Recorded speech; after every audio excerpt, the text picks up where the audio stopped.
Ici, on est à la SCL Caplet. Moi, je suis installé depuis 25 ans. Donc aujourd'hui, la surface est 130 hectares à peu près, 170 vaches à la traite en permanence.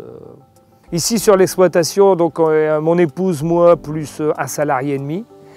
Donc nous, aujourd'hui, ce qu'on cherche à faire, c'est vraiment avoir des outils pour nous aider à suivre le troupeau. On a mis des racleurs, on a acheté la Heatbox il y a 2 ans donc pour nous aider dans la détection des chaleurs, on est en suivi repos. On essaye de manager en faisant avec peu de personnes.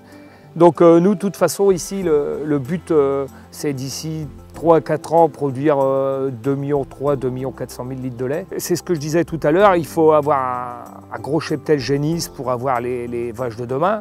Et nous, aujourd'hui, on veut absolument réduire nos intervalles vélage-vélage. On veut que les vaches soient le plus productives possible.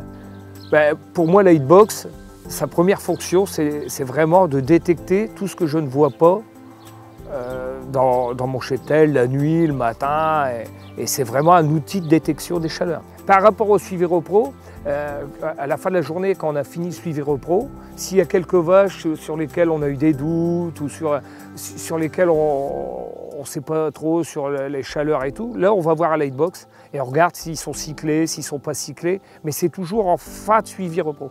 De toute façon, quand on a mis en route, il fallait juste le temps que tous les colliers se calibrent avec le troupeau.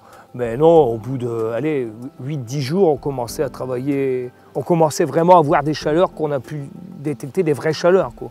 Non, la mise en route est vraiment très très simple. Il n'y a rien de... De toute façon, nous dans la Heatbox, le premier truc qui me vient à l'esprit quand on parle d'utilité, c'est qu'aujourd'hui, quand on fait le suivi repro, on a plus de vaches qui ne sont pas asséminées 150 jours. Ça n'arrive plus, on ne fait plus jamais de groupage sur des genisses. Donc ça a vraiment été de ne plus avoir de vaches quand on ne voit pas les chaleurs. De toute façon, quand on a regardé, on est sorti les stats sur 2 ans de temps, on avait gagné, je crois, une quinzaine de jours en intervalle vélage-vélage.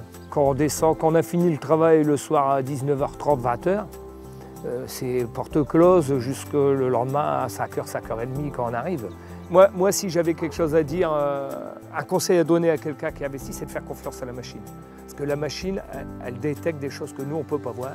Et nous, on s'est déjà aperçu une fois lors d'un suivi repro, il y avait une vache qui avait été détectée par la machine. On n'avait vu aucun mouvement de chaleur.